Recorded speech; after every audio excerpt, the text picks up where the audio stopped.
The Kent State University Museum has on display 82 original plates from Gazette Du Bon Ton, a French fashions publication which ran between 1912 and 1925.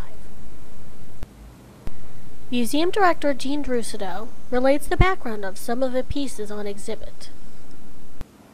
This is a wonderful example of a garment that is actually illustrated in Gazette Du Bon Ton.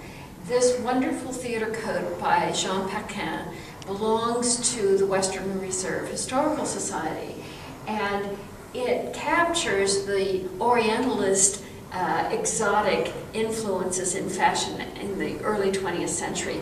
This coat is about 1912. There was a cottage industry in Czechoslovakia where women embroidered garments, but not for their traditional festival dress, but rather for export to the fashionable garment industry. And we have an illustration from Gazette Du Bon Ton that talks about Czechoslovakian dress. And then we have one here, which is embroidered very much like the chemise of the traditional festival dress, but in fact is cut and shaped like a 20s day dress.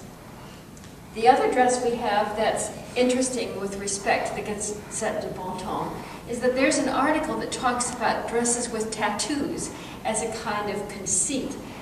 It's a combination of an interpretation of folk embroidery and different kinds of motifs that are sort of exotic.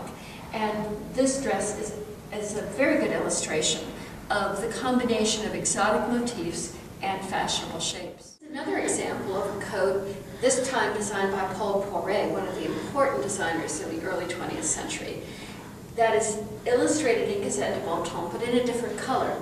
But every detail is the same. The heavy guipure lace, the velvet, the fact that the lining is a different color. So this is an example of the way that this kind of garment was advertised at the time. The Kent State University Museum is on the Kent State campus on the corner of Main Street and South Lincoln. Parking is free. For details about the Kent State University Museum, go to www.kent.edu/museum or call 330-672-3450.